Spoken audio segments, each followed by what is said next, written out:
Esta es la tarde en el continente americano. Cuando anochece en Europa y amanece en Asia, así cae la tarde en el continente americano y transcurre la noche y el amanecer en el resto del mundo. La tarde. Hola, bienvenidos a la tarde de NTN 24, el canal de las Américas. Soy Idania Chirinos. Como siempre, un gusto y un compromiso acompañarles cada día.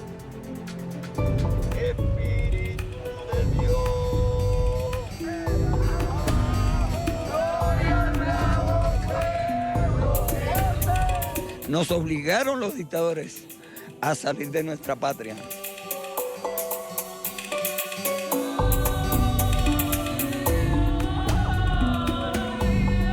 Yo no quiero pasar por trocha. Yo quiero primero por lo legal.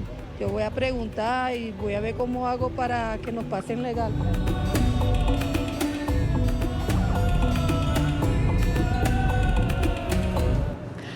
Cada minuto que pasa, la situación para los migrantes venezolanos que están concentrados en la frontera con Ecuador pareciera tornarse más difícil.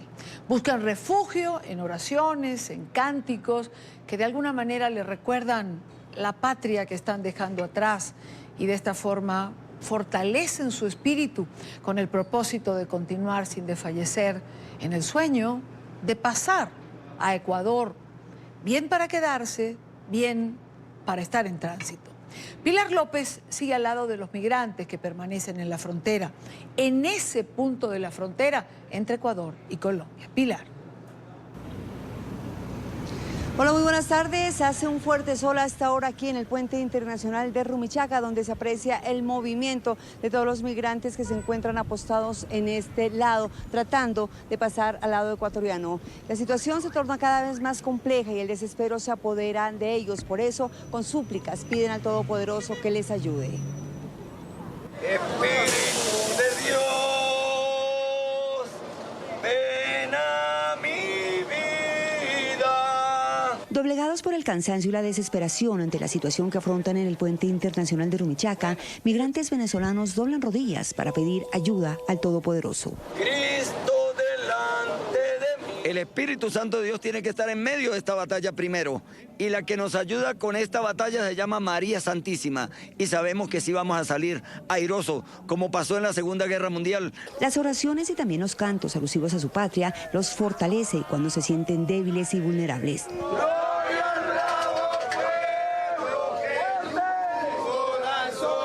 Arropados con la bandera de su país, confían en que la situación de la patria que abandonaron y que ya no les ofrece una vida digna cambie pronto. Esa bandera es dolor, es huida de nuestra patria. Nos obligaron los dictadores a salir de nuestra patria. Porque les duele el corazón y las entrañas dejar sus seres queridos, sus sueños e ilusiones para aventurar en tierras extranjeras. Tienen clara la intención de regresar apenas la situación de Venezuela cambie. Que luchen, que sigan adelante, que esto algún día va a cambiar, pues. Por ahora continúan esperando en medio del hambre y el frío que un milagro les permita llegar a territorio ecuatoriano para ir en busca de nuevos sueños por conquistar. Pese a esta difícil situación que se aprecia aquí, con todos los dramas que se pueden evidenciar, pues continúan llegando venezolanos, ciudadanos venezolanos, aquí a este punto sin documentos, sin papeles, sin la visa, el principal requisito para poder pasar a Ecuador. Pero están aquí con la esperanza de que el gobierno de Ecuador les dé una prórroga para poder reunirse con sus seres queridos que se encuentran al otro lado. Desde el puente internacional de Rumichaca, Pilar López, Mauricio Mesa. Gracias, Pilar, gracias por el reporte. Son las 5 o 6 minutos, hora costa este en los Estados Unidos. A esta hora saludamos a Marisol Peñafiel, ella es cónsul de Ecuador en Ipiales, en el departamento de Nariño. Justamente esta población está cercana, muy cerca allí, al puente de Rumichaca. Señora cónsul, muy buena tarde, gracias por estar aquí. Un gusto estar a través de este espacio informando a la ciudadanía. Señora cónsul, ¿cuántos venezolanos cruzaron antes de comenzar a regir la disposición de la visa humanitaria? Digamos, el fin de semana, los reportes decían que eran miles los que estaban allí. Bueno, de acuerdo a los datos que se han reportado, se presume que alrededor de 11.000 personas cruzaron por el puente del Rumichaca el último fin de semana. ¿Cuál es la situación del otro lado del puente? Es decir, ¿cuál es la situación del lado de Ecuador con la gente que ha ido pasando? Bueno, el Ecuador es un país soberano, es un país garantista de derechos y estableció un plan de contingencia para aquellas personas que en movilidad humana se encontraban y accedían al ingreso al territorio ecuatoriano. Garantizar derechos es uno de nuestros principios constitucionales que además hemos ratificado a través de varios convenios internacionales. Toda situación de una persona que está en libre movilidad, y el principio que igual postula el Ecuador es el de la ciudadanía universal, pero digo, todo ciudadano que se encuentre en esa condición obviamente tiene unas condiciones complicadas, pero el Estado ecuatoriano, insisto, bajo el principio de garantía de derechos, ha establecido todo un plan de contingencia para la atención a las personas en libre movilidad.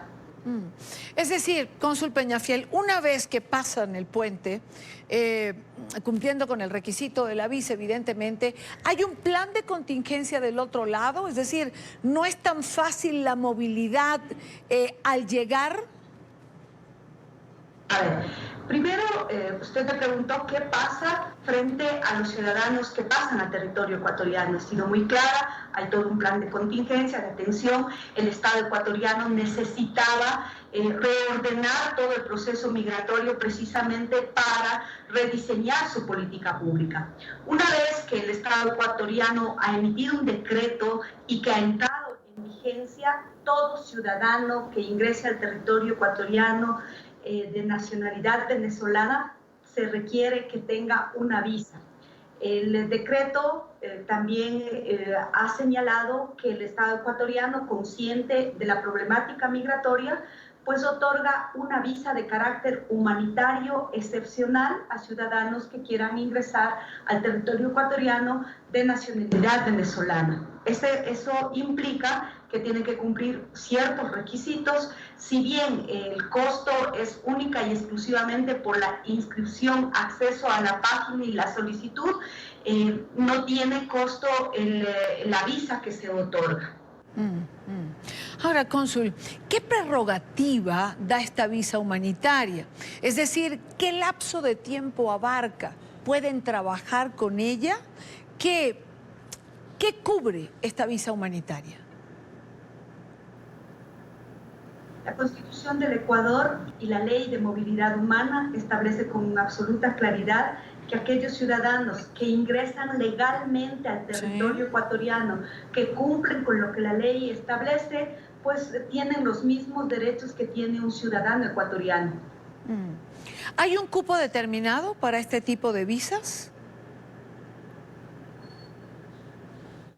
No existe un cupo determinado, es una visa que quien cumple con los requisitos tiene derecho a acceder a esa visa.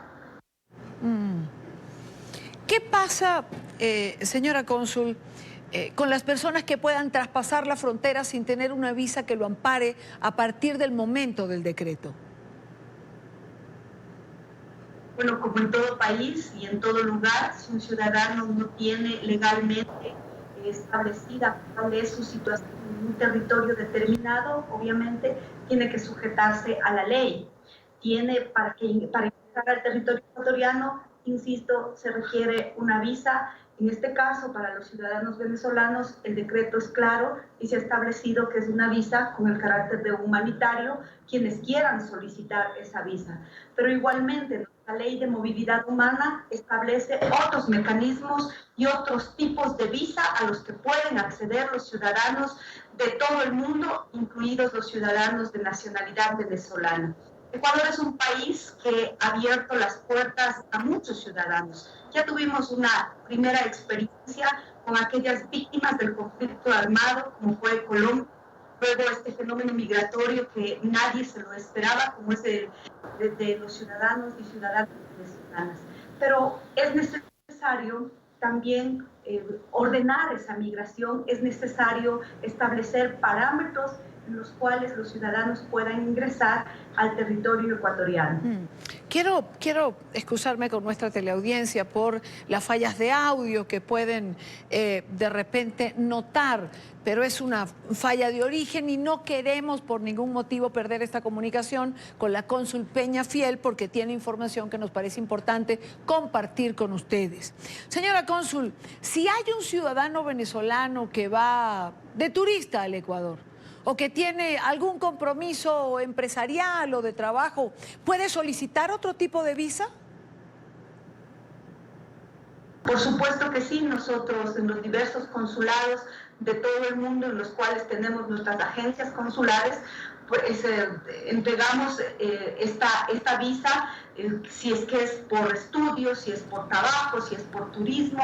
Existen algunos de esos tipos de visas que nosotros otorgamos a los ciudadanos de las distintas nacionalidades. Sí. ¿Qué pasa con aquellas personas que no van a establecerse al Ecuador, sino que siguen rumbo a Perú o a Chile? ¿Deben solicitar visa igualmente o hay alguna otra manera de que se les otorgue un permiso de paso? Para ingresar al territorio ecuatoriano, insisto, se requiere de una visa.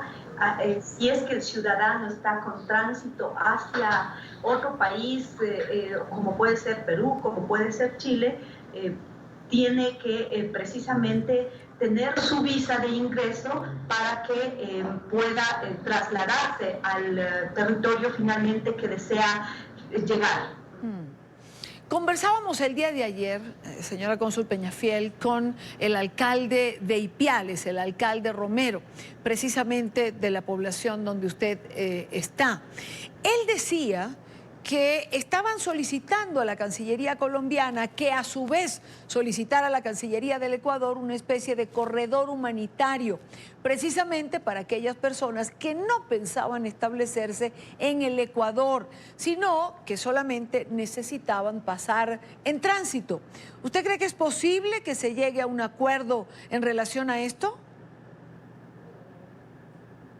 Bueno, ese es un tema que nuestra Cancillería tendrá que establecer. Nosotros acataremos disposiciones, pero el decreto es muy claro. Se requiere para ingresar al territorio ecuatoriano de una visa y por lo tanto nosotros debemos, hasta no existir orden distinta, cumplir con esa disposición porque así lo establece el decreto emitido por el presidente de la República.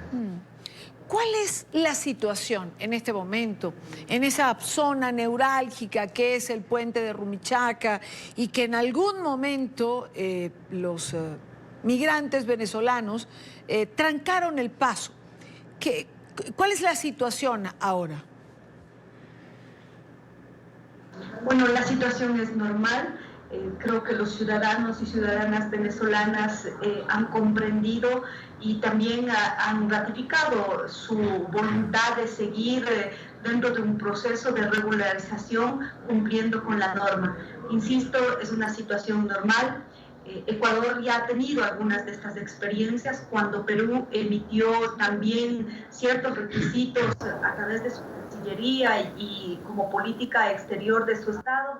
El Estado ecuatoriano asumió con absoluta responsabilidad, bajo el principio de reciprocidad y de defensa de derechos, todo un plan de acción que garantice derechos. Creo que en esa línea todos los países debemos seguir y, insisto, de lo que hemos podido mirar es una situación, digamos, en condiciones normales. Una última pregunta, cónsul. Por supuesto, todo país es libre de modificar su política migratoria, lo es Chile, lo es Perú, lo es Ecuador, pero hay quien piensa que esto también es dejar un poco sola a Colombia, que finalmente, por su frontera abierta, es quien recibe un mayor impacto de la diáspora venezolana. En ningún momento el planteamiento del Estado ecuatoriano ha sido eso. La Ley de Movilidad Humana ratifica y señala que el Estado tiene que tener programas que estén adecuados a la realidad del territorio. Además, habla de una política migratoria ordenada, regulada. Quiero agradecer a Marisol Peñafiel. Ella es cónsul de Ecuador en Ipiales, en el municipio de Nariño, en Colombia. Muchísimas gracias por estar en NTN 24. A usted muchísimas gracias. Es una situación complicada que no por esta solicitud de visa humanitaria que hace ahora el Ecuador ha dejado de serlo. Las cifras de la migración venezolana son realmente alarmantes. Una reciente encuesta ha revelado que 4 de cada 10 venezolanos está dispuesto a dejar su país. Según la Organización de Estados Americanos, para el 2020, la cifra de refugiados podría superar los 8 millones de personas.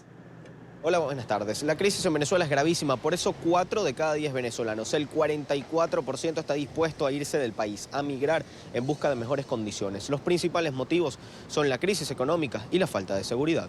Mis sobrinos todos están yéndose y cada día me siento más sola. Solos, intentando salir de la crisis, así están muchos venezolanos. Por eso, 4 de cada 10 desean migrar. Así lo afirma un estudio realizado en el país. Nácari es parte de ese 40%. Entonces, bueno, en vista de que ya cada vez me quedo más sola, mis hijos se quedan más solos, veo la necesidad de tener que ir a buscar la compañía de mi familia. La crisis económica agobia a los ciudadanos. Sus trabajos ya no les dan para vivir. Tengo empresa, tengo una firma mediana que ha luchado durante muchos años, una firma de 15 años y no he podido ahorita mantenerla. Ahora yo trabajo día y noche, trabajo en una charcutería con unos portugueses que me dieron la oportunidad de trabajar con ellos y por las noches hago mi trabajo de computación, reparo máquinas, hago páginas web, vendo por Mercado Libre todo lo que se pueda vender. Hay mucha gente que se está yendo y me dejan las cosas para vendérselas.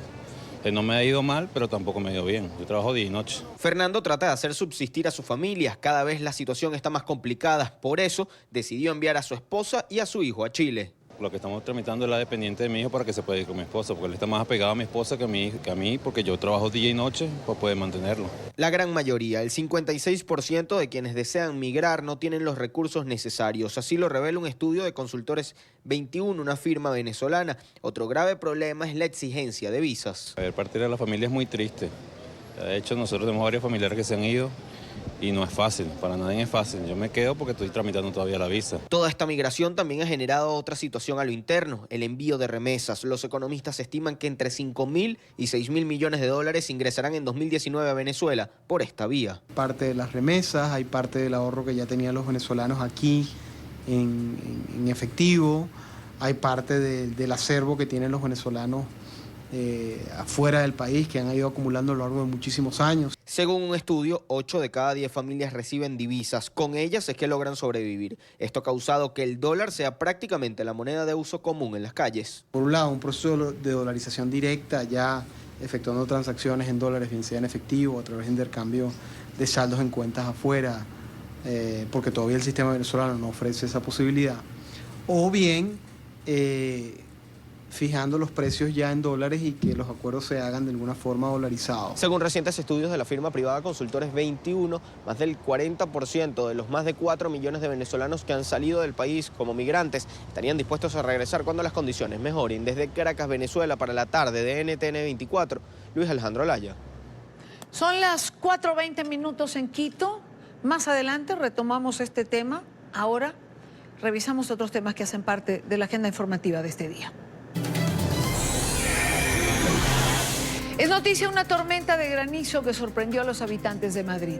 Arganda del Rey, un municipio ubicado a 30 kilómetros de la capital española, fue uno de los más afectados. El agua transformó las calles en ríos y varios automóviles fueron arrastrados por la corriente.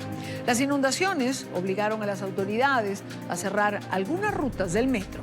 Los servicios de emergencia se mantienen alerta. Empezado sobre las 6:30, 7 de la tarde. A caer una granizada, pero es que ha arrasado todo, contenedores por la calle, coches para abajo, escaparates, cristales, es que es horrible. Estamos achicando toneladas como ustedes de granizo que se nos ha metido dentro. Solo sin ninguna ayuda. Solo sin ninguna ayuda, aquí lo tiene usted. Pues ha empezado a granizar y ha sido horroroso, horroroso, horroroso. Muy fuerte y ha empezado a bajar y meterse en todos los comercios. Es noticia Odebrecht. La compañía se declara en bancarrota en los Estados Unidos. La constructora solicitó el pasado lunes acogerse al capítulo 15 de la ley de bancarrotas en Nueva York. La empresa debe reestructurar alrededor de $25.000 millones.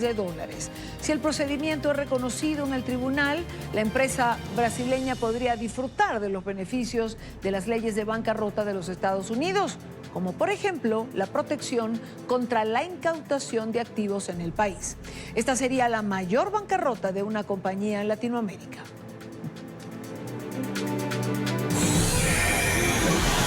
Es noticia Brasil, desde donde se ha rechazado la ayuda del G7 para combatir los incendios en la Amazonía.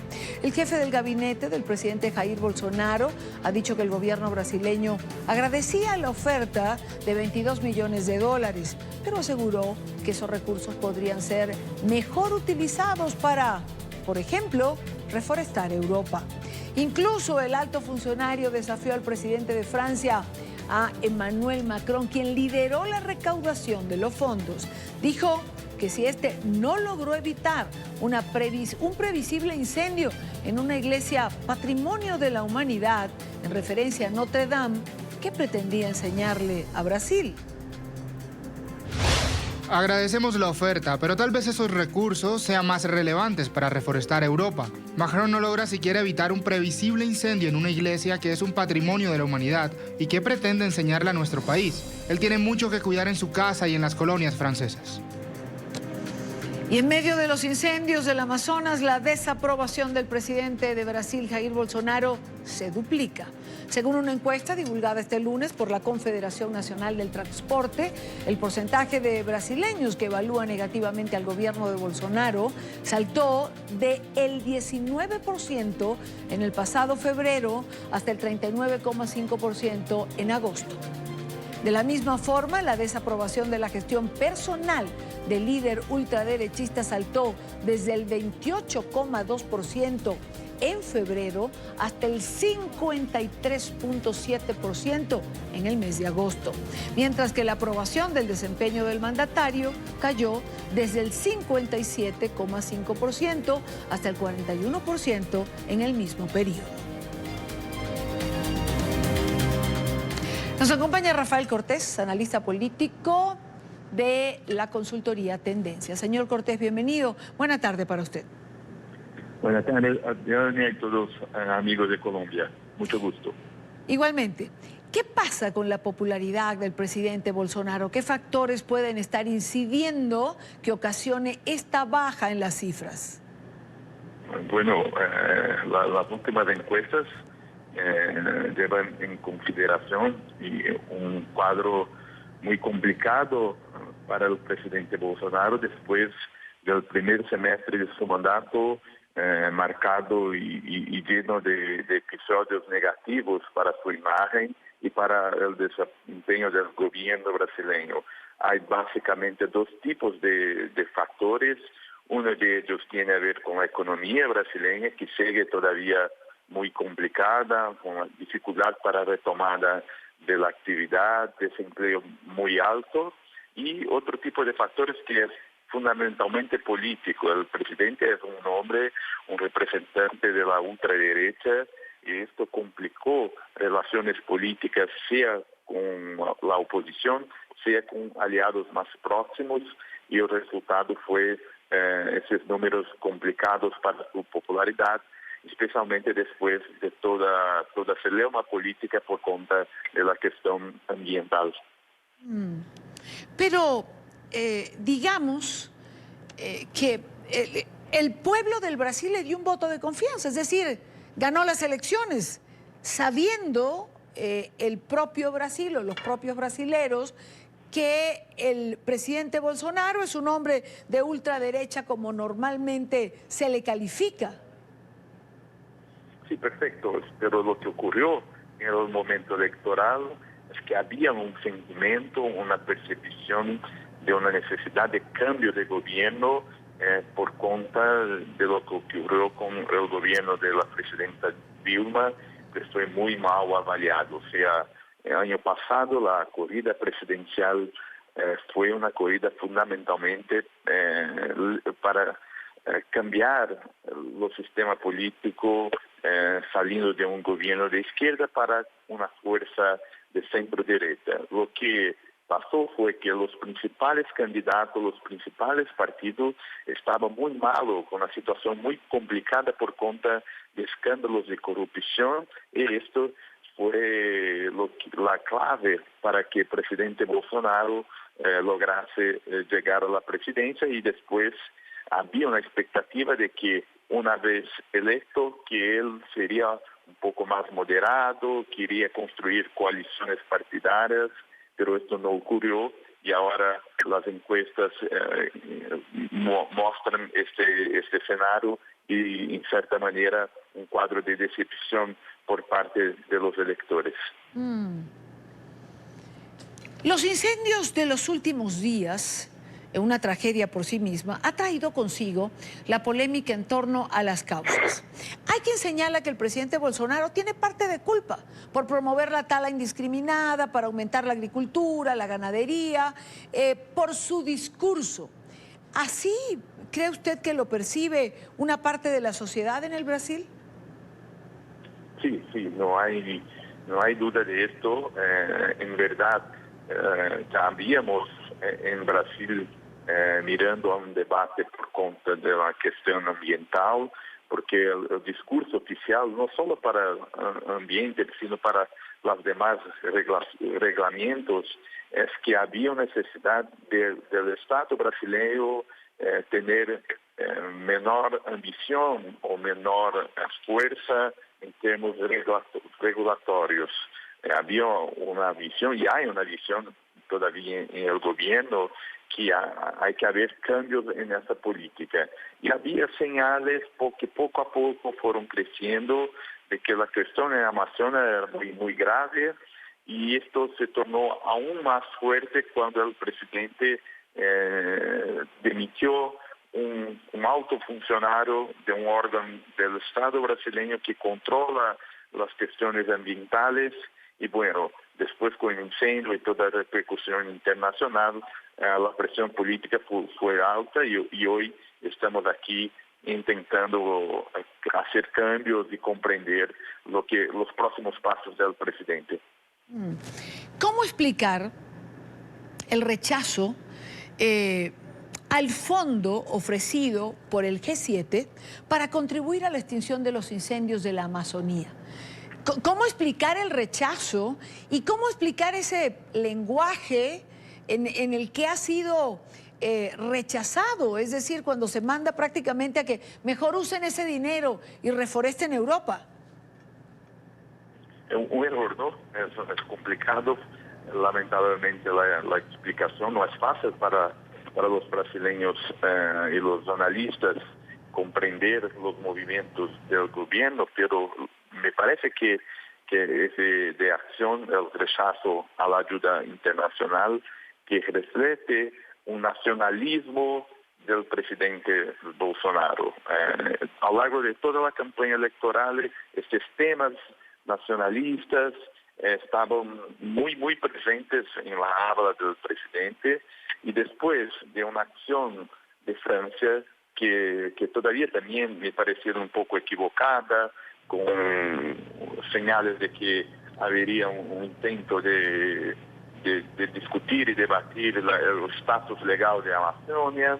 Esto naturalmente sirvió para el gobierno aumentar este discurso nacionalista y hacer este rechazo que, bueno, una vez más fue una decisión impopular en Brasil, que refleja este ultranacionalismo de derecha. Claro. Y que, bueno, la percepción de la comunidad internacional, sea de países vecinos como Colombia, sea más largo, entre otras comunidades, es muy difícil de explicar, y Brasil hoy tiene un problema de legitimidad, de credibilidad junto a la comunidad internacional, que poco a poco pasa a tener efectos negativos para nuestra economía, especialmente para el sector de agronegocio. Señor Cortés, muchísimas gracias por estos minutos con NTN 24. Muchísimas gracias por la invitación, y me quedo a disposición. Me encanta. Gracias, muy buena tarde para usted. Marcelo Cortés, analista político. Por cierto que mientras algunos líderes mundiales chocan con el presidente Bolsonaro, el presidente de los Estados Unidos, Donald Trump, desde su cuenta en Twitter, ha expresado su respaldo a su homólogo brasileño en la lucha contra los incendios en la Amazonía. He llegado a conocer al presidente Jair Bolsonaro en nuestros tratos con Brasil. Está trabajando muy duro en los incendios del Amazonas y en todos los aspectos está haciendo un gran trabajo para la gente de Brasil. No es fácil. Él y su país cuentan con el pleno y completo apoyo de los Estados Unidos.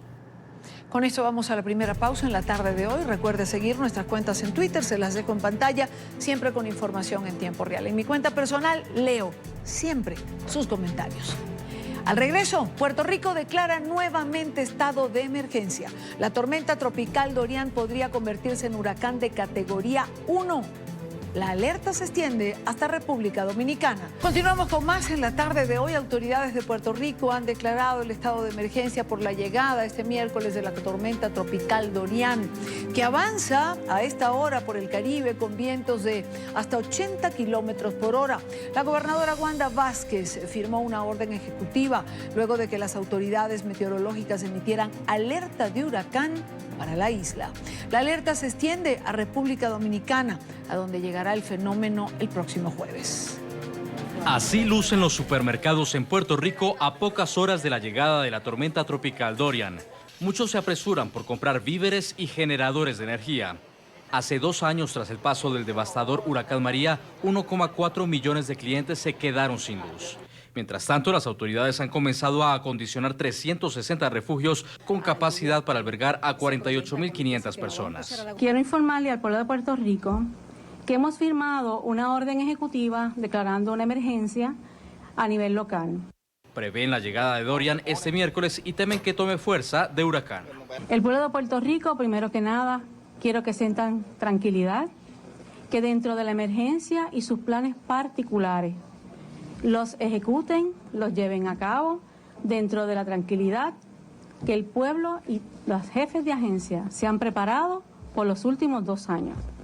Así que la experiencia de María ha sido una gran lección para todos, no solamente para nosotros en carácter personal, sino también para el gobierno de Puerto Rico. El Centro Nacional de Huracanes de Estados Unidos emitió una alerta de huracán en Puerto Rico y República Dominicana. A este país llegará Dorian en la mañana del jueves. El fenómeno se encontraría sobre las Islas Turcas y Caicos el viernes, Bahamas el sábado y el domingo en la mañana llegaría a Florida en Estados Unidos. Y ante la proximidad de Dorian, vale la pena recordar que hace 2 años atrás los puertorriqueños sufrieron las consecuencias por el paso del huracán María. El fenómeno tocó tierra en la isla el 20 de septiembre de 2017, con fuertes vientos, tormentas e inundaciones que sembraron muerte y desolación. La Universidad George Washington cifró en 2.975 los muertos entre septiembre de 2017 y febrero de 2018 como causa de este evento climático. El suministro de energía fue uno de los problemas más graves que dejó María en su paso por Puerto Rico. Los daños que dejó el huracán se estiman cercanos a los 100.000 millones de dólares.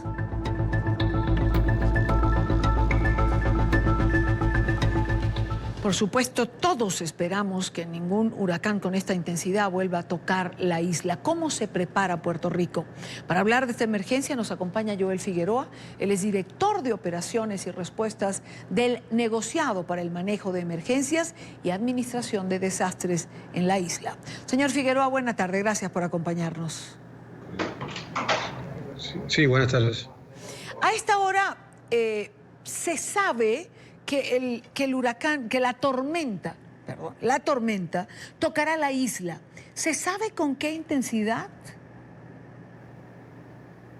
Bueno, a este momento sí sabemos que Puerto Rico va a sufrir el impacto de la tormenta, especialmente en la parte sur y suroeste de Puerto Rico, con vientos de tormenta tropical afectando esa área de Puerto Rico, y esperamos que todo Puerto Rico sea afectado por lluvias.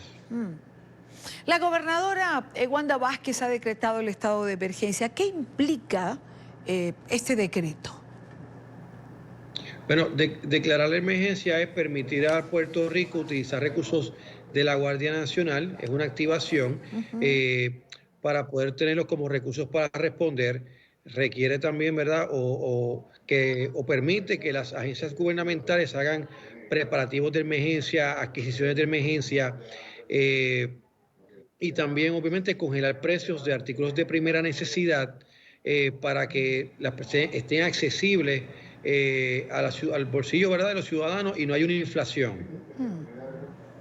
¿Cómo se preparan las agencias del Estado, las dependencias gubernamentales dentro de este estado de emergencia que ha sido decretado para prestar el mejor de los servicios? Pues mira, a este punto tenemos el Departamento de Vivienda, que es quien administra los refugios en Puerto Rico. Se preparan abriéndolos, colocando los diferentes recursos para atender los ciudadanos que hacen llegada con sus mascotas. De la misma manera, tenemos el Departamento de Bomberos, que activa a todo su personal, elimina, ¿verdad?, los días libres y de vacaciones para garantizar que siempre va a haber personal suficiente para manejar la situación, y se extienden las horas de trabajo para garantizar que hay mayor personal. La Policía de Puerto Rico hace lo mismo, igual que emergencias médicas. En este momento dado, estas unidades de respuesta a emergencias primarias colocan recursos adicionales en las áreas de gran impacto. El Departamento de Educación también, a través de la orden ejecutiva, permite, ¿verdad?, que utilicemos los alimentos que están en sus almacenes para atender la matrícula escolar, los pone a la disposición del Departamento de Vivienda para atender los refugios o las personas refugiadas. A esto le añadimos también la coordinación directa con los municipios, que son los responsables de atender primariamente la respuesta con sus unidades locales, con sus recursos locales. Nosotros también incorporamos al sector privado, al sector empresarial, para que se dé cita y sea partícipe de nuestro centro de operaciones de emergencia para coordinar esfuerzos conjuntos para identificar sus necesidades y sus capacidades, especialmente donde el gobierno puede intervenir para lograr una recuperación mucho más rápida. El gobierno realmente siempre responde, ¿verdad? O es quien se atiende a esa fase de respuesta. Nosotros estamos incorporando el sector privado ahora en la fase de respuesta para lograr estabilizar los servicios críticos de los ciudadanos para pasar rápidamente a una fase de recuperación. ¿Hay, señor Figueroa, instrucciones o recomendaciones particulares para la población de Puerto Rico? Mira, las instrucciones en este momento es a todos los ciudadanos que se encuentran en áreas vulnerables, es que busquen refugio, especialmente o primariamente con sus vecinos o familiares.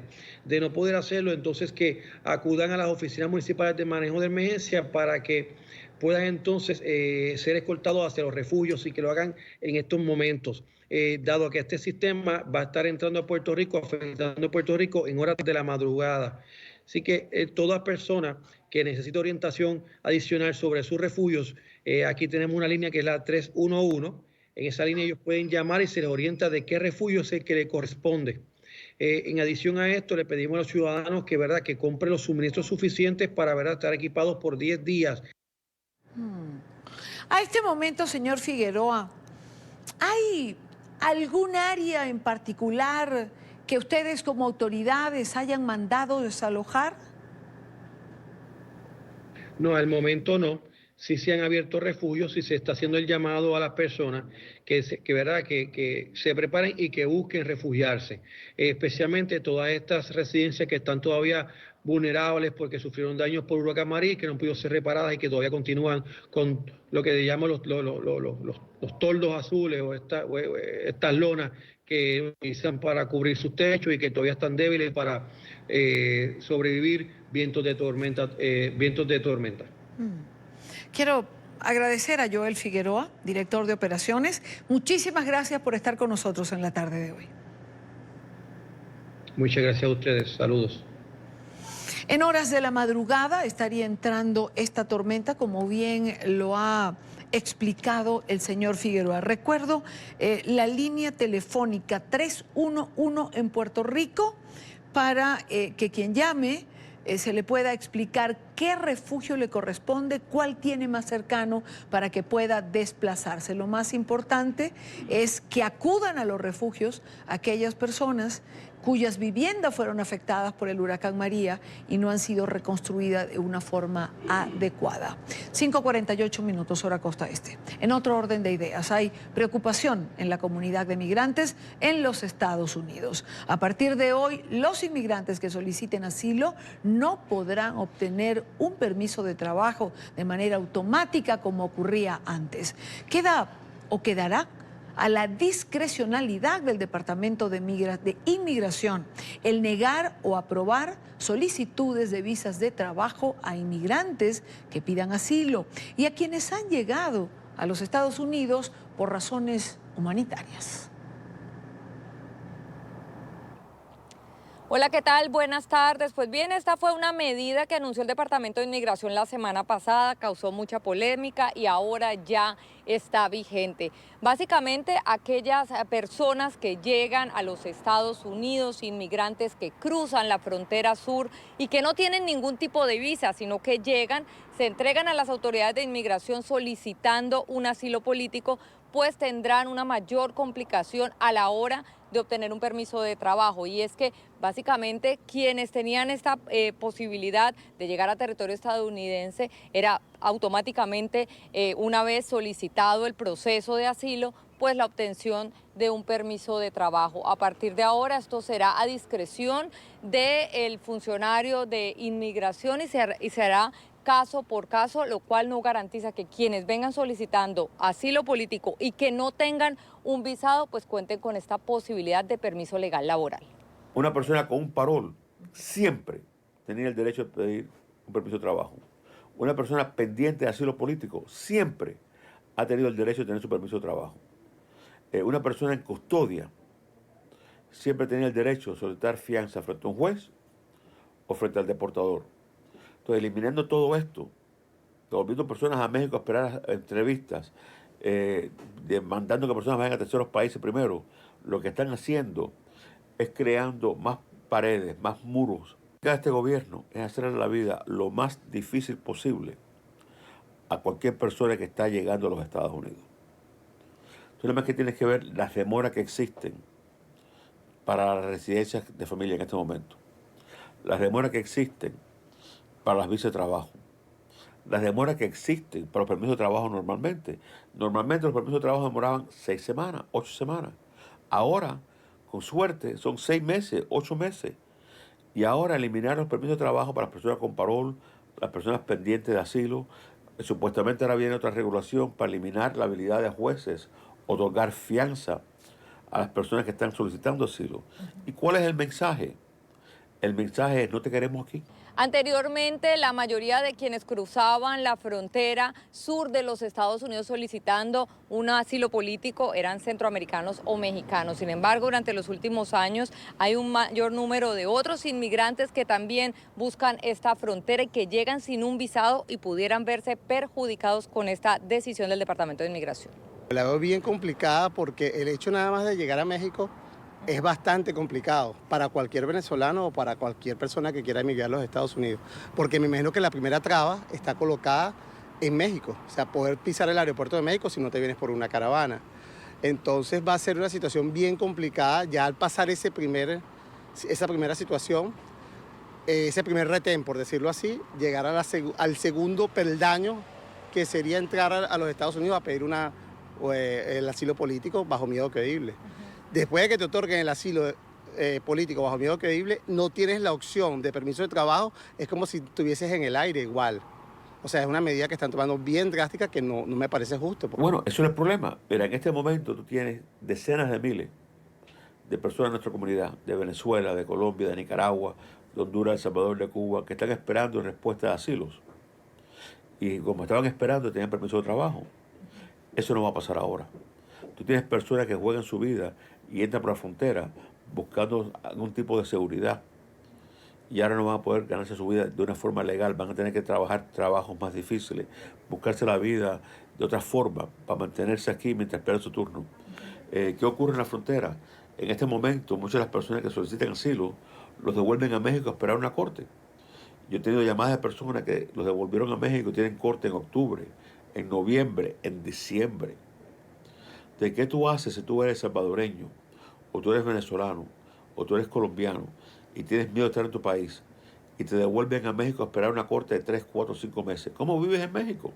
Actualmente esta medida afecta directamente a quienes solicitan un asilo político a través de la frontera sur y les limita la posibilidad de tener este permiso de trabajo. Los expertos, sin embargo, consideran que en un futuro es probable que ya comience a afectar a todas aquellas personas que llegan a territorio estadounidense con cualquier tipo de visa y posteriormente solicitan su asilo político, pues tuvieran también que ver con esas limitaciones a los permisos de trabajo, haciéndoles más complicada la estadía en territorio estadounidense. Por ahora la información desde Miami, continúen con más desde nuestros estudios centrales. Muy buenas tardes. Gracias, Paola, gracias por la información. Y si de migración se trata, una nueva medida contra los migrantes también se ha hecho conocer. El gobierno del presidente Trump ha eliminado una protección que permitía a los ciudadanos extranjeros permanecer en el país y evitar la deportación mientras ellos o sus familiares recibían tratamiento médico. Decenas de migrantes fueron informados a través de una carta por las autoridades migratorias. Tiempo de una nueva pausa en la tarde de hoy. Al regreso, elementos del ejército y autoridades, tanto de Colombia como de Ecuador, se encuentran en la frontera entre ambos países, vigilando los pasos ilegales por donde migrantes venezolanos intentan ingresar a territorio ecuatoriano. Héctor Chamis nos acompaña también en la próxima parte y hablamos de la decisión de Ecuador, de el accionar del Grupo de Lima. Hablamos del pronunciamiento del candidato peronista en la Argentina, Alberto Fernández, en relación a que en Venezuela no hay una dictadura, sino un gobierno autoritario. Continuamos con más de la tarde en el día de hoy. La migración venezolana sigue siendo tema. Por el alto flujo de migrantes venezolanos en Colombia, las autoridades en ciudades fronterizas adelantan operativos para el control de los extranjeros en el país. En Cúcuta está Diego de Pablos y tiene un reporte. Diego, buena tarde para ti. Hola, buenas tardes. Pues ayer se desarrolló con todo éxito el tercer encuentro de ministros de la salud aquí en Cúcuta y su área metropolitana, y más de 10 integrantes o funcionarios de diferentes países de Latinoamérica hicieron presencia en esta actividad. Empezaron con una visita al Hospital Erasmo Meós, posteriormente estuvieron visitando algunos puntos donde concentran venezolanos en esta ciudad y también estuvieron visitando los puentes internacionales. El primer recorrido fue en el puente Simón Bolívar, posteriormente estuvieron en el puente Francisco de Paula Santander, y la reunión concluyó en el puente de Tienditas o puente La Unidad. Allí ellos dieron una conclusión de las medidas que se van a tomar y también de las nuevas medidas que hay para los extranjeros en gran parte de Latinoamérica. El centro de Cúcuta fue uno de los lugares donde las autoridades adelantan operativos para el control de venezolanos y extranjeros.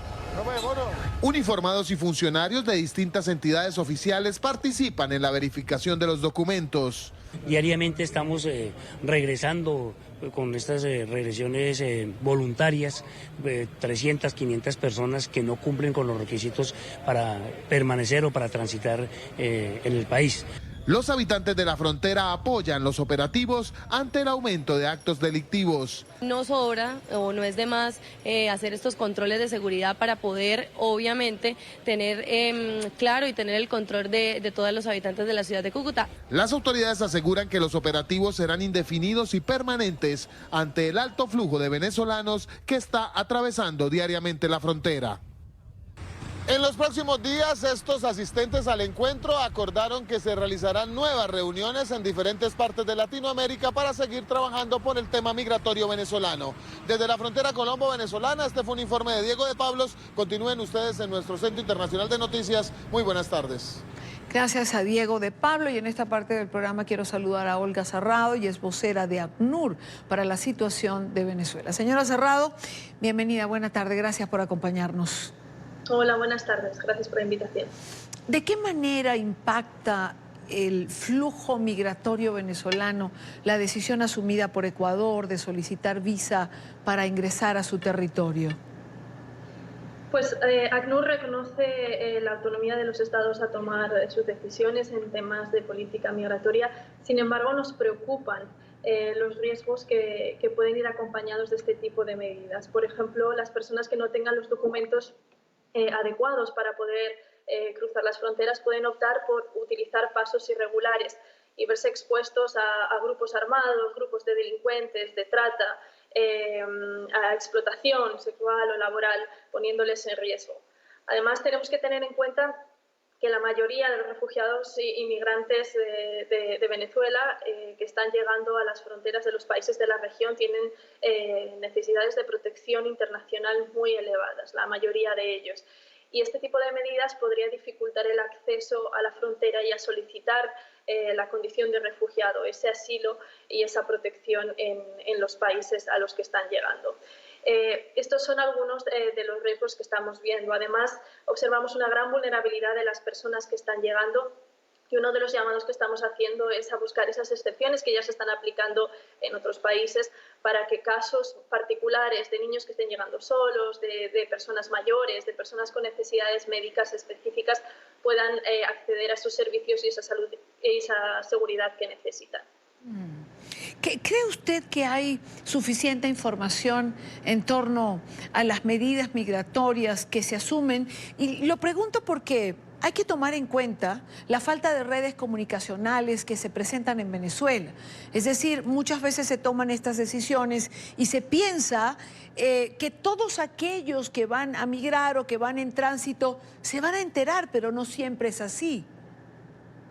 Eso es uno de los principales esfuerzos que ACNUR, tanto ACNUR como otras organizaciones humanitarias hacen en el terreno, sobre todo en situaciones como la de los últimos días, ¿no? Son los equipos en terreno que constantemente en los albergues, en los puntos de atención, en la red de puntos de atención que hay establecida en la región, se transmite la información, se transmiten datos, información sobre los documentos necesarios, cuáles son las implicaciones de las nuevas medidas que se implementan en este caso, para evitar que las personas tomen riesgos y decisiones inadecuadas y que, como decía, puedan terminar optando por utilizar pasos irregulares que los pongan en mayor riesgo del que ya pueden estar. Señora Serrado, usted decía que la mayoría de las personas que llegan necesitan de protección internacional elevada, la mayoría de ellos. ¿Por qué no se ha terminado de otorgar de alguna manera el estatus de refugiados a estos venezolanos, a esta diáspora de una dimensión que ya tiene proporciones inimaginables? Bueno, estamos viendo que en este momento hay más de 600.000 solicitudes de asilo presentadas por venezolanos en toda la región. Sabemos que la región y los países no tenían unos sistemas de asilo tan fuertes como para hacer frente a este número de solicitudes, ¿no? En especial, por ejemplo, el caso de Perú, disculpe, donde hay más de 200.000 solicitudes. Entonces, al mismo tiempo que estamos trabajando con las autoridades de los gobiernos a poder facilitar el procesamiento de estos casos y de estas solicitudes, también es importante destacar que los gobiernos de la región han optado por abrir otras puertas hacia la regularización de aquellas personas que están llegando a los países, de manera que tengan acceso a los derechos básicos, como la salud, como la educación, como acceso a una vivienda, acceso a la posibilidad de trabajar. Entonces, se está trabajando con estos dos ámbitos al mismo tiempo, porque lo más importante es que las personas que llegan al país puedan tener ese acceso a seguridad, a protección y a unos derechos básicos. ¿Ustedes instalaron campamentos en la zona del puente de Rumichaca? No son campamentos como se pueden entender de forma permanente, indefinida, como se pueden ver en otras partes del mundo, pero sí que hay unos albergues temporales en los cuales se permite que las personas que llegan y que no pueden continuar el trayecto, ya sea porque no tienen los fondos o los recursos suficientes como para pagar un billete de autobús o porque simplemente no tienen dónde ir, puedan pasar la noche o un par de noches. Entonces, en casos especiales como los que hemos visto este fin de semana, en los que había filas y había un tiempo amplio de espera en una zona como Rumichaca, que es muy fría, sí que se han puesto en marcha estos albergues o estas pequeñas edificaciones, tiendas temporales para que puedan pasar la noche allí. Sobre todo, la mayoría en este caso han sido niños, como el 80%, y también mujeres. Además, se han entregado mantas, kits de higiene, guantes, o sea, unos elementos básicos para poder sobrellevar esas temperaturas tan bajas allí en Rumichaca. Por otra parte, esta decisión soberana, como usted ha dicho, de Ecuador, ¿qué tipo de consecuencias va a traer para Colombia, que finalmente recibe el mayor impacto por tener esa franja fronteriza con Venezuela tan grande? Lo más importante en este momento de la región es que estas medidas y estas respuestas se sigan coordinando de forma regional y de forma armonizada entre todos los países de la región, porque todos los países han sido muy generosos recibiendo pues en este momento hay más de 3,5 millones de refugiados y migrantes venezolanos en la región. Han sido muy generosos, pero es importante que continúen manteniendo ese diálogo y esa coordinación y compartiendo esa responsabilidad que hasta ahora se ha mantenido en la respuesta y en la acogida a los venezolanos. Por ejemplo, mecanismos regionales de coordinación, como el proceso de Quito, que la siguiente reunión efectivamente va a tener lugar en Colombia, ¿no? En el país que acoge en este momento al mayor número de venezolanos, son muy importantes. En este tipo de mecanismos de coordinación se comparten buenas prácticas entre los países de la región, se comparten lecciones aprendidas y también se llega a conclusiones y se toman medidas que permitan compartir esa responsabilidad y responder de la mejor forma y de la forma más eficiente y armonizada para que no se vea un país más afectado que otro. También en esa medida, ACNUR, como todas las organizaciones internacionales y humanitarias que están formando parte de esta respuesta, continúan dispuestas y disponibles para complementar estos esfuerzos de los gobiernos de la región. Y simplemente de nuevo hacer como muchas veces hemos hecho, ¿no? Un llamado a la comunidad internacional, porque esta generosidad y esta solidaridad demostrada por los gobiernos de la región, que han puesto a disposición de los refugiados y migrantes venezolanos sus servicios y sus recursos nacionales, pues se puede estar viendo afectada en este momento. Entonces es importante que la comunidad internacional aumente esa solidaridad hacia la región, que está dando mucho, pero necesita ese apoyo para continuar ofreciendo protección y dando respuesta y asistencia a estos venezolanos que continúan llegando y cada vez en condición de mayor vulnerabilidad. Evidentemente que la región sola no puede.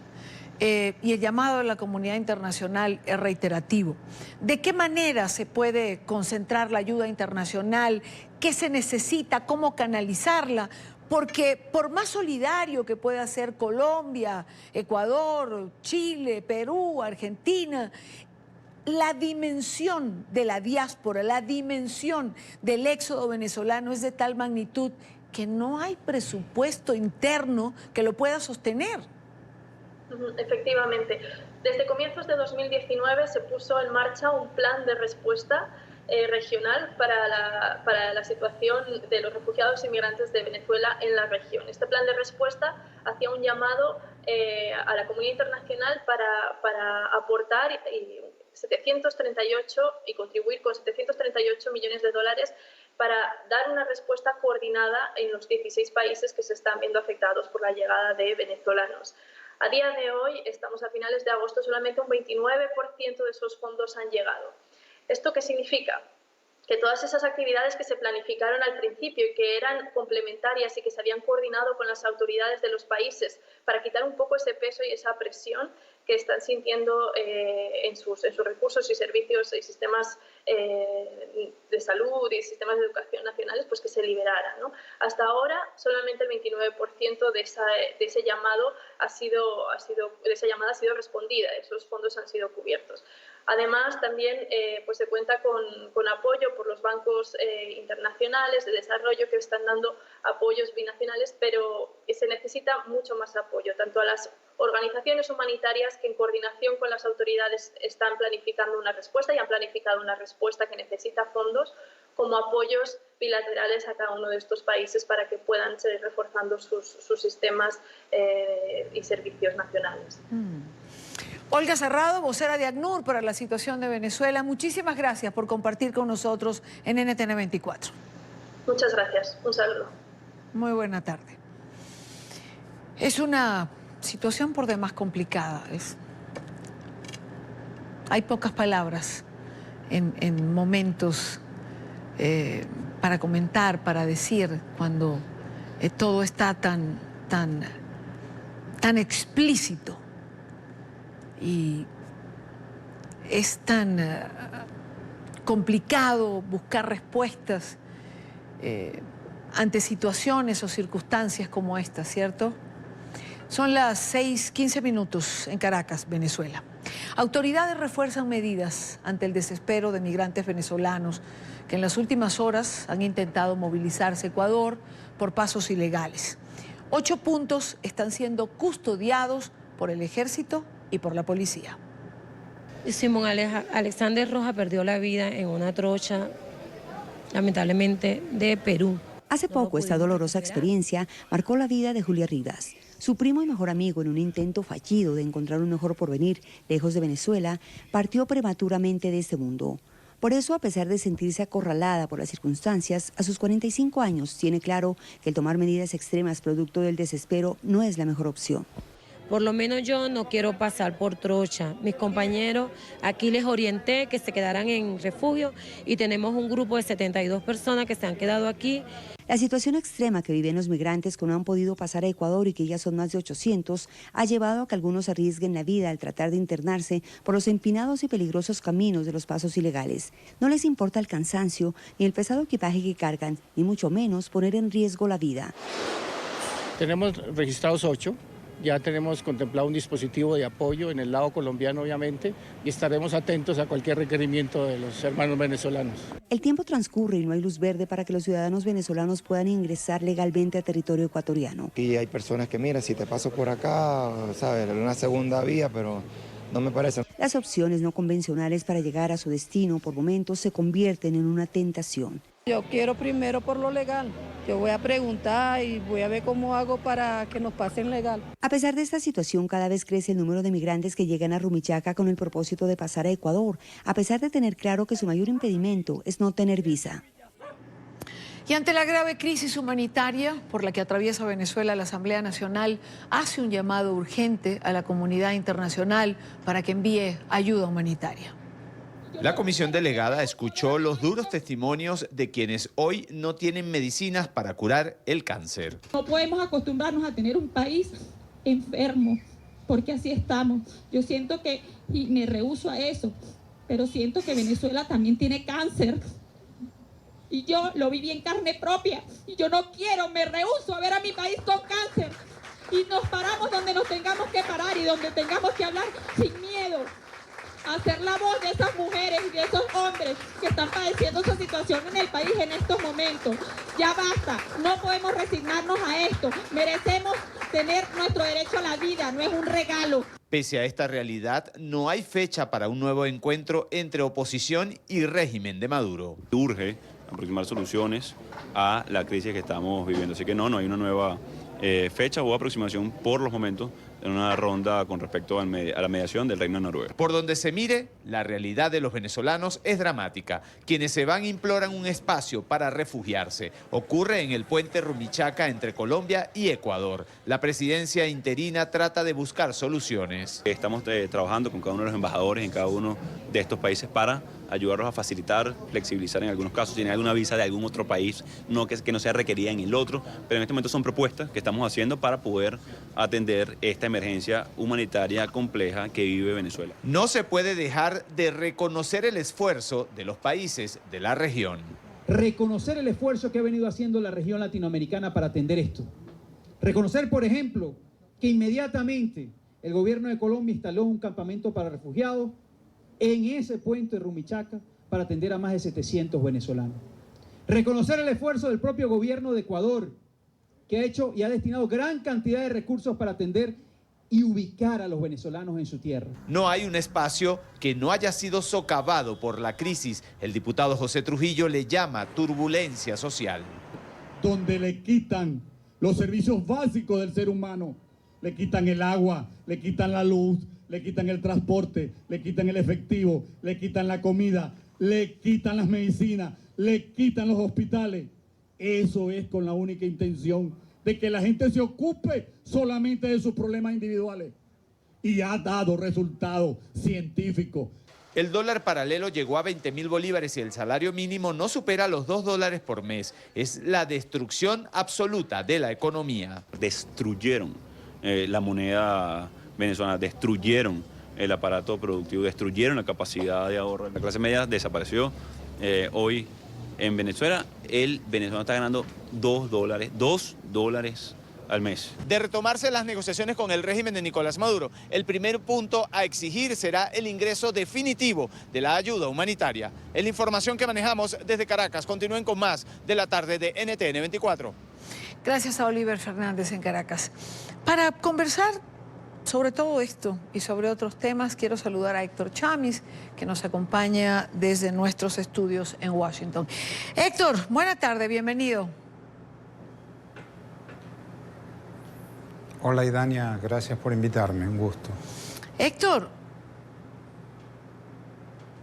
normalmente tengo claro por dónde vamos a comenzar nuestra conversación, pero en tantas oportunidades hemos hablado del tema de Venezuela, que casi tendría que preguntarte, ¿esta es la historia sin fin?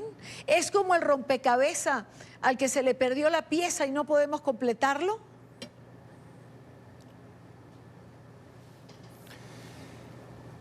Sí, recién pensaba algo parecido, Idania, porque esta situación de los refugiados, de la diáspora, el éxodo venezolano, parece destinado a convertirse en un dato estructural de la morfología y la sociología de la región, además de la política, y que entonces en algún momento pensábamos en este fenómeno como temporario, pero el tiempo se prolonga y la cantidad de migrantes y las perspectivas de cambio son muy bajas en Venezuela. La probabilidad de su retorno a Venezuela es baja en consecuencia. Y entonces, ¿cómo va a ser la región para enfrentar esto? Vos lo señalabas en la conversación anterior con la vocera de ACNUR. Hay muchos puntos que no están y hay muchos puntos que no aclara ni ACNUR ni los gobiernos de la región y que los señalabas, ¿no? Desde el punto de vista del esfuerzo fiscal de los países, el estatus de refugiado de las personas, que la vocera no respondió, de hecho. Y entonces esto está destinado a una situación que sigue creciendo. Son 5.000 migrantes por día que salen de Venezuela, y esto de Ecuador puede generar imitadores. Sí. Y entonces bueno, estamos ante una situación que cambia para peor. Claro, pero cambia para peor, y la única respuesta en este momento pareciera ser las restricciones migratorias que ha puesto Perú, que ha puesto Chile, que ha puesto Ecuador, y que lo acabas de decir, ¿no? Puede tener otras réplicas, pero ¿es esa la solución?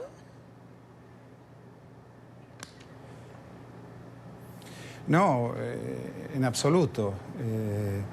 Yo creo que la solución es lo que el gobierno de Colombia está solicitando a la comunidad internacional en todos los foros desde el primer día, desde el año pasado, que es una solución integral, compartida, con esfuerzos compartidos, proporcional a las capacidades de los diferentes países, con una política internacional de migración que permita, por un lado, no dañar en demasía las economías de los países de la región, por el otro lado, atender a los migrantes, facilitarles este tránsito, por ejemplo, con estatus de refugiados, que la vocera de ACNUR no te respondió, Idania, que es que les otorga a los migrantes estatus legal, acceso a recursos, a mayor cantidad de recursos, y por el otro lado, documentación, les otorga pasaportes. Y una de las múltiples tragedias de esta migración es que un gran número de personas, si no la mayoría de las personas que migran, no poseen pasaporte, porque el gobierno de Maduro no entrega pasaportes. Entonces, están en carácter de indocumentados. Sí. Y eso es grave también en términos de contarlos, de asistirlos, de saber quiénes son. La pregunta es, Héctor, no hay otra manera de responder que no sea de una forma integral. ¿Por qué cuesta tanto asumir una respuesta ante un fenómeno que nos está afectando a todos en la región por igual? ¿Por qué el Grupo de Lima no ha sido capaz de dar una respuesta en conjunto, más allá de comunicados? Exacto, porque los países...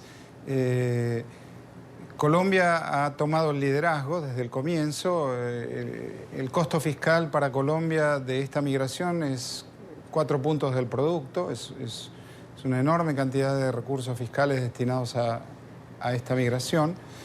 Y los demás países han optado por la comodidad de que Colombia siga haciéndose cargo y ellos ahorrar recursos y cerrar sus fronteras. De hecho, esto de la visa es un incentivo de Ecuador, ¿verdad? Es un incentivo adicional para que los migrantes transiten por las trochas, lo cual ofrece peligros adicionales, representa peligros adicionales para sus vidas.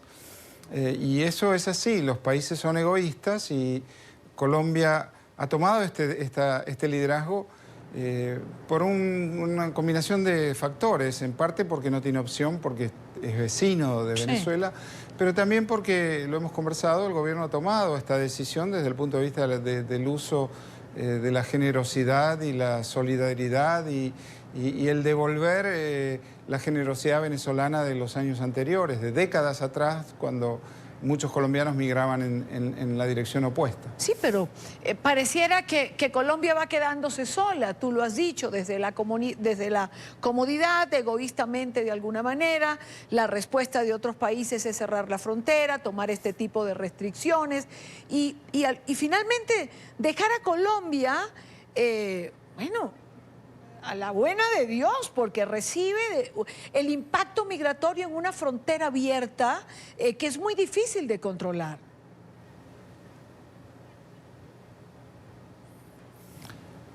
Así es, son 3 millones y algo 2 millones y algo de migrantes en Colombia. El número sigue subiendo a 5.000 por día. Se calcula 4 millones en total a fin de año, se calcula un crecimiento acelerado en el año 2020. Cada día que Maduro está en el poder es un incentivo para dejar Venezuela. Maduro allí está. No hay noticia de que esto cambie en lo inmediato al menos. Y entonces allí está Colombia, allí está el gobierno permanentemente en el tema. Y efectivamente no fue escuchado el gobierno en cuanto a que esta crisis no puede ser resuelta por un país solo, Colombia, no puede ser resuelta por América Latina sola, tampoco, esta debe ser una solución integral. No hay más que ver los números, no los recuerdo ahora, pero la cifra que un migrante sirio recibe es varias veces la cifra que recibe un migrante venezolano. Esto tiene que ver con la cuestión del estatus de refugiados de Naciones Unidas, precisamente para acceder a fondos adicionales. ¿Y por qué motivo Naciones Unidas no lo hace? Desconozco, pero intuyo que tendrá que ver con cuestiones políticas, porque los sirios, afganos y personas de otros países en crisis han recibido ese estatus y los venezolanos siguen esperando. Héctor, por cierto, y quedándonos un poco con Venezuela, pero quiero ir hacia Argentina un momento y referir una declaración de Alberto Fernández, el candidato del peronismo a las elecciones presidenciales, que sostuvo en una entrevista que en Venezuela no hay una dictadura, que hay un gobierno autoritario pero no dictadura. Antes de tu respuesta, quiero compartir con nuestra teleaudiencia un hashtag que se hizo, el hashtag es Señor Alberto le cuento que se ha hecho tendencia, donde los venezolanos explican al señor Fernández algunas cosas. Algunos de estos veamos. Andrés Servín Pon. Señor Alberto, le cuento que el régimen de Maduro tiene secuestrado a 501 presos políticos en centros de detención clandestinos y en cárceles militares. Utiliza las Fuerzas Armadas para reprimir la protesta social y emplea el terror como herramienta política por medio de paramilitares. Guaidó, apoyo Cambiemos. Señor Alberto, le cuento que Guaidó llamó a votar por Macri para evitar una crisis como en Venezuela.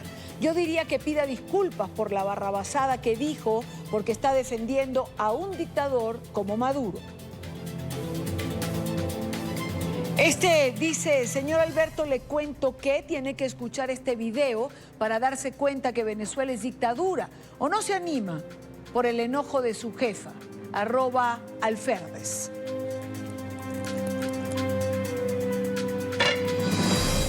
Eduardo Rodríguez, ¿lo leo o no lo leo? A ver, tenemos el último. Sepa que muchos dictadores llegaron al poder por elecciones. Ejemplo de ello, Hitler en Alemania, Saddam Hussein en Irak, Bashar al-Assad en Siria. Pero en el caso de Venezuela, Nicolás Maduro no solo es un dictador, es un usurpador.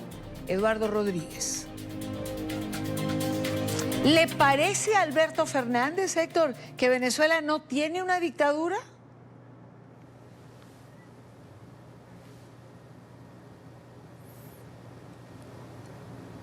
¿Me estás preguntando, Idania? Sí, te estoy preguntando después de haber compartido varios de los mensajes que cobijan ese hashtag. Sí, no, los vi. Sí, los vi y ayer hubo una nota de Infobae donde me consultaron sobre este tema y hay un párrafo mío sobre el tema junto a otras personas. Bueno, decir que es autoritario y no una dictadura es un absurdo. Un régimen autoritario es una dictadura. Son casi sinónimos. Y en la conversación política habitual son sinónimos. Lo que me llama la atención es por qué el candidato Fernández ahora dice esto cuando 2 o 3 semanas atrás, con anterioridad a las elecciones primarias abiertas que ganó con buenos números, ¿por qué había dicho lo contrario? Que se había referido a Venezuela como régimen dictatorial, como autoritario, como lo que sabemos, como lo que es real. Y ahora da marcha atrás. La pregunta es ¿por qué? Sí, alguno dice, bueno, lo dijo para contentar a su jefa. No sabemos muy bien por qué. Pero efectivamente es un absurdo.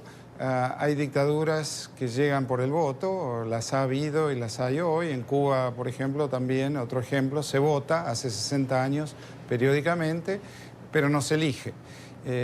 Pero más aún las elecciones que invoca Fernández sobre Maduro han sido fraudulentas y han llevado a que 60 países lo desconozcan por usurpador, por llegar al poder, presumiblemente, por medio del fraude electoral.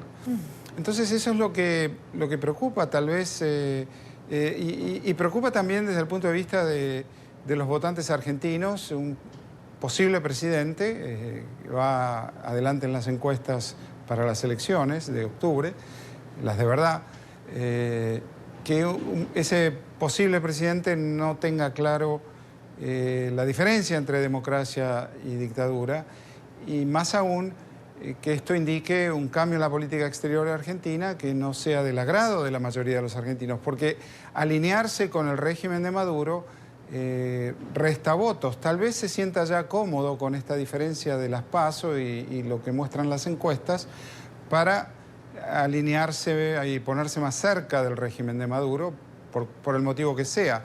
Están las viejas historias de Antonini Wilson y el financiamiento de la campaña de Cristina Kirchner en el año 2007. En fin, uno tiene hipótesis sólidas por ese lado, pero veremos qué pasa en la elección porque en ningún lugar del mundo ser amigo de Maduro da popularidad y votos. Y veremos cuál es el cálculo que habrá hecho Alberto Fernández en esta materia. Bueno, el cálculo que también pueden hacer los argentinos, como señalas, de ver cómo puede cambiar la política exterior, y los latinoamericanos ver cómo geopolíticamente puede cambiar también el panorama y el mapa si Alberto Fernández es elegido el presidente de los argentinos. Héctor, como siempre, un gusto tenerte en el programa. Gracias, Idania, un gusto para mí. Buena tarde. México es el segundo destino de víctimas de trata desde Colombia, según la Organización de Naciones Unidas. De acuerdo con el último informe de la Oficina de las Naciones Unidas contra la Droga y el Delito de 2018, la mayoría de las víctimas son mujeres adultas que sufren explotación sexual. Datos del informe, basados en el Ministerio del Interior colombiano, revelan que de 2014 a 2017 fueron detectadas 120 personas víctimas de trata. El resto de trabajo forzado, servicios involuntarios, matrimonios forzados y mendicidad forzada. Para hablar de este informe, nos acompaña Carlos Jiménez, él es periodista del diario Contrarréplica en México. Señor Jiménez, bienvenido, buena tarde. Hola, Idania, te mando un saludo con gusto y al igual que a todo el auditorio. Gusto para nosotros tenerlo. Comencemos con el reporte de la ONU que alerta acerca de que México es el segundo destino de trata de personas de nacionalidad colombiana, solo después de China. ¿Qué factores dentro de México y Colombia hacen posible este fenómeno? Fíjate que algo que se da mucho aquí en México desde hace algunos años es la prostitución de mujeres que llegan directo desde Colombia y están aprovechando bandas mexicanas, por supuesto coludidas con personas de Colombia, para traer a mujeres desde allá y hacer ellos todo un trabajo en el que las traen, las sacan, las introducen a México, las acomodan en casas, les pagan todo lo que es el viaje, el hospedaje, la comida, y lo que hacen ellos es comenzar a prostituirlas. Les venden una idea de que aquí ganarán mucho dinero y a partir de ello es como apoyados incluso en mismas mujeres colombianas que ya están aquí, ellas son las que invitan allá a sus connacionales, les dicen que aquí les irá muy bien, que aquí ganarán mucho dinero. Usan mucho el argumento de que al mexicano le gusta físicamente la colombiana, que el mexicano simplemente por el hecho de que es colombiana se va a enamorar, se va a deslumbrar por ellas, y aprovechan mucho esta situación para invitarlas, para decirles que con eso los mexicanos gastarán mucho dinero, invertirán mucho en ellas, les darán dinero, les darán diferentes cosas y aprovecharán precisamente para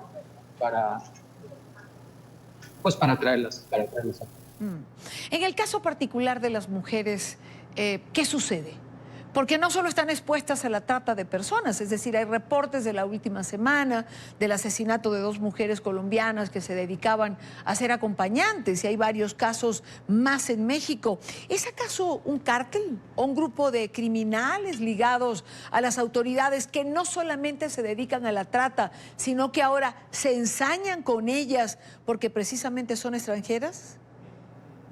Fíjate que hasta ahora, específicamente en estos 2 casos que tú me comentas, no hay algo hasta ahora por parte de las autoridades que apunte a que haya sido una misma situación. El primero de los casos es una joven que vivía en una zona de Ciudad de México que se llama Polanco, que es una zona de bastante plusvalía, de gente de dinero, si se le puede llamar así. Y ella vivía ahí y ella lo que hacía era llevar hasta su departamento a los clientes que ella conectaba. Por otro lado, la segunda víctima es una mujer que ya vivía con un hombre que decía que se iba a casar con él, que ya tenía algunos meses incluso viviendo con él, y en otra zona de la ciudad, en una zona de recursos y mucho más bajos, la zona en la que vivía la primera mujer, ahí llevaba a sus clientes y ahí la asesinaron al parecer por robarle. De hecho, a ella la encuentran sin vida horas después de lo acontecido. Después de hacerle un estudio se sabe que tenía al menos 12 horas sin vida. En el caso de la segunda víctima, la joven vivía con su novio. Lo que incluso él declara es que pelean durante la madrugada, que alrededor de las 3 de la mañana ella se enoja y pelea con él. Dice él que le dispara a su perro y que a partir de esta situación él se sale y que cuando regresa ella se suicidó, es lo que él dice. Hasta ahora no han encontrado una relación en estos 2 casos. Pero la realidad es que sí existe un previo de esta situación en cuanto a lo que tú me comentas, un grupo que le llaman La Unión, que está aquí en México, que precisamente se ha confabulado y se ha conectado con esta banda de tratantes, y lo que hacen ellos es venderles protección a las mujeres que se dedican a este trabajo, y son precisamente ellos a quienes se les ha relacionado con al menos cuatro homicidios, no solo de mujeres colombianas, sino también de venezolanas. Ahora, ¿cómo opera este grupo en Ciudad de México? ¿Cómo opera desde Colombia para trasladarlas hasta México? Fíjate que lo que han encontrado las autoridades aquí en Ciudad de México hay 2 páginas de internet que han encontrado. Una fue Zona Divas, es quizá el nacimiento precisamente de estos grupos. Fue tanta la presión sobre este grupo, precisamente acusándolos de trata, de maltrato hacia las mujeres, de explotación sexual, que la Procuraduría logró que la página se la quitaran. Sin embargo, abrieron a los pocos meses a otra que se llama Boutique VIP. Lo que hacen estos grupos, tienen contactos en la Secretaría de Relaciones Exteriores, en los aeropuertos, en Colombia, en México, en las fronteras, y lo que hacen ellos es, a través de sus mismas connacionales, como te decía en un principio, de mujeres colombianas, las buscan allá y les dicen que vengan a México, que aquí les darán todo. Lo que han encontrado las autoridades es que les pagan el avión, el hospedaje, la comida, todo se los pagan. Ellas no necesitan invertir absolutamente nada para venir a México. Sin embargo, cuando llegan aquí, la realidad es que les empiezan a cobrar lo que ellos quieren, hacen lo que ellos quieren, y a ellas no les permiten ni siquiera tener sus ganancias. Estamos hablando de que ellas cobran alrededor de 2.500, 3.000 pesos por cada servicio que hacen, y lo que hace estos grupos, les llegan a quitar hasta más del 80%, les dejan muy poco, con el argumento precisamente de que les están cobrando lo que gastaron en ellas, es decir, el hospedaje, la inversión de comida, el avión, el paso hacia la Ciudad de México, y es precisamente donde las tienen enganchadas. Les quitan los pasaportes, les quitan los documentos y les amenazan precisamente con no darles nada si ellas no trabajan para este grupo. Ahora, ¿es imposible para estas mujeres salir de ese entramado de redes que las explotan? La realidad es que es muy complicado, porque sí es una red que está integrada por gente en muchos niveles. Estamos hablando desde policías en la calle, los policías que cuidan la esquina de la casa en donde están ellas instaladas.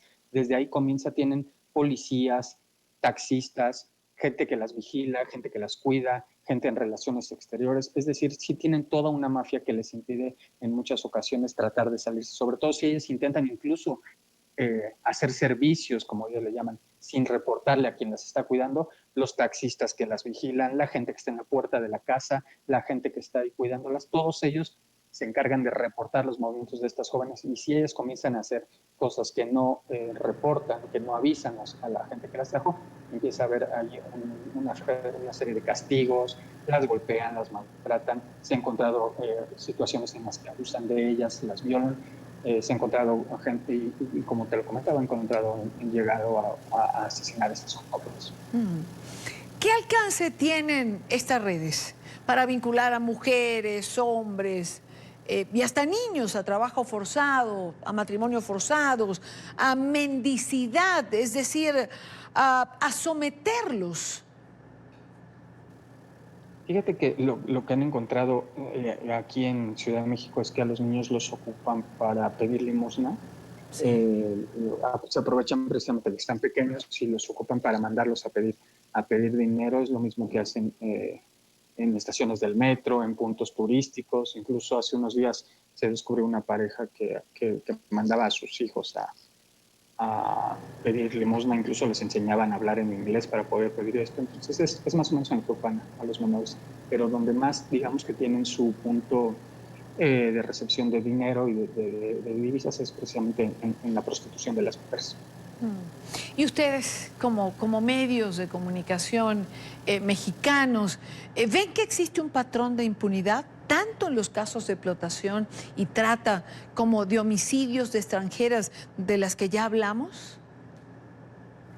Fíjate que desafortunadamente sí ha sido complicado, o sí las autoridades no han encontrado, no han resuelto muchos de estos casos. En el caso de los asesinatos, de al menos 6 o 7 casos han resuelto 2. no han avanzado más allá. En otros, los dos recientes de los que platicamos en un principio no tienen un mayor avance. El segundo lo están trabajando, pero va a apuntar más hacia lo que nos dicen ellos es un suicidio. En el primero de los casos tienen videos, tienen fotografías de las personas, pero no tienen una ubicación de este caso, de este responsable. Igual en los otros casos, la realidad es que a pesar de que se dice que se trabaja para lograr detener a los responsables de estos casos, la realidad es que no hay un mayor avance. Carlos, ¿cuál ha sido el papel de las autoridades colombianas en conjunto con autoridades mexicanas para frenar este tipo de abusos en contra de sus ciudadanos? Comentaba, fíjate que no ha habido un mayor pronunciamiento por parte de las autoridades colombianas. En la administración pasada hubo una firma de un acuerdo, sobre todo para que no se estigmatizara a la gente que llega de Colombia, porque se hablaba mucho de que las mujeres llegaban solamente a México a prostituirse y los hombres a dedicarse al robo de casas. Se firmó un acuerdo para esta situación, sin embargo, no ha habido un mayor pronunciamiento de parte de la autoridad colombiana tratando de, pues si quieres llamarlo así, de defender a su caso. Claro, claro. Carlos Jiménez, periodista del diario Contrarréplica. Carlos, muchísimas gracias por acompañarnos. Te mando un fuerte abrazo y un saludo hasta allá. Gracias, igual para ti. 5:52 minutos, hora Colombia. Pausa en la tarde, ya volvemos. Eso llegamos al final de la tarde. Recuerde seguir nuestras cuentas en Twitter, también en Instagram. Son plataformas para encontrarnos, nuestra página web, nuestro canal en YouTube. Conéctese a la información, conéctese a nuestras plataformas digitales. Les espero mañana, como siempre, a la misma hora para compartir, debatir, analizar la agenda informativa del día. Buena tarde para todos.